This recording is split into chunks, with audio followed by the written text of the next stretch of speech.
In the neon-drenched heart of the cloud, where holographic cherry blossoms fell like pink pixels against a midnight blue sky, lived 3 robotic siblings, Bit, Nibble, and Terra.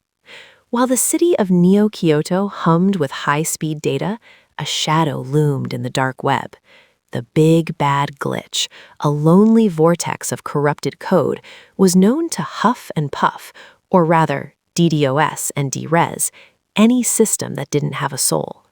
To stay safe, the siblings decided to build their own private data fortresses amidst the glowing digital trees. Bit, the youngest and most impatient, wanted to spend his cycles playing virtual games. He constructed a flashy villa out of pixel straw, low-latency light beams that looked beautiful but had 0 structural integrity. "Look at me," Bit chirped, dancing through his shimmering walls. "I finished in a nanosecond. No glitch can touch this style." He ignored the warning pings on his HUD, settling into a beanbag made of soft light, blissfully unaware that his walls were as thin as a single line of unoptimized code. Nibble, the middle sibling, was a bit more cautious. He used logic timber, sturdy blocks of compiled scripts and virtual wood. It was a charming cottage with a digital fireplace that smelled like cedar and ozone. "Bit's house is a joke," Nibble muttered, tightening a few variable screws. "This logic is sound, mostly. It would take a massive memory leak to bring this down." He felt secure, sipping a cup of hot battery-recharged tea as the digital wind began to howl through the holographic blossoms outside. Terra, the eldest, remembered the old world. She didn't trust the flickering instability of the cloud. She spent weeks scavenging the legacy graveyard for vintage hardware. Her sanctuary was built of heavy copper plating, vacuum tubes, and physical analog switches. It wasn't flashy. It looked like a giant, warm brass kettle hidden in the roots of a great cherry tree. "You can't hack what you can't touch," Terra told her brothers, her optical sensors glowing with a warm, steady amber light.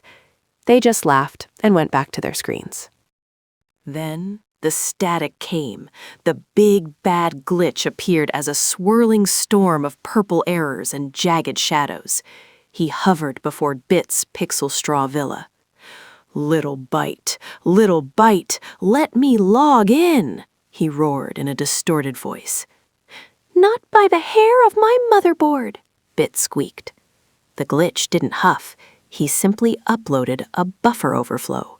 In a flash of blinding white light, the straw villa dissolved in 8-bit dust. Bit scrambled away, his servos whirring in terror as his home vanished into the recycle bin of history. Bit crashed into Nibble's logic timber cottage, slamming the door. The glitch arrived moments later, his form flickering with loneliness and rage. "Little Bytes, let me log in." This time, he launched a logic bomb. The timber groaned as the scripts were rewritten from the inside out.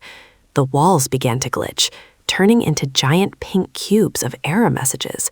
"The structure is collapsing," Nibble cried. Just as the roof turned into a cascade of falling zeros, the 2 brothers sprinted toward the strange, silent brass fortress at the edge of the woods. The glitch turned his full fury upon Terra's analog sanctuary. He tried a brute force attack, but his digital fists just slid off the solid copper plates. He tried to override the locks, but there were no digital locks, only physical iron bolts.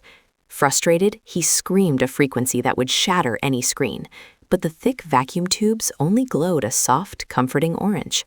Exhausted and flickering, the glitch slumped against the heavy door, his purple light dinning as his energy levels hit critical.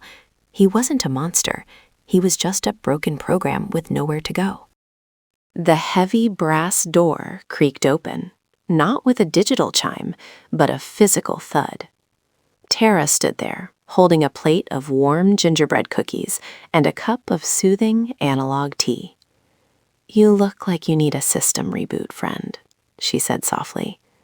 The glitch froze, his pixels smoothing out into a soft lavender glow as Bit and Nibble peeked out from behind her. That night, under the holographic blossoms, the glitch received his first friend request. No longer a virus, he became the sanctuary's new firewall, proving that sometimes The best way to fix a bug is with a little bit of heart and a lot of warmth.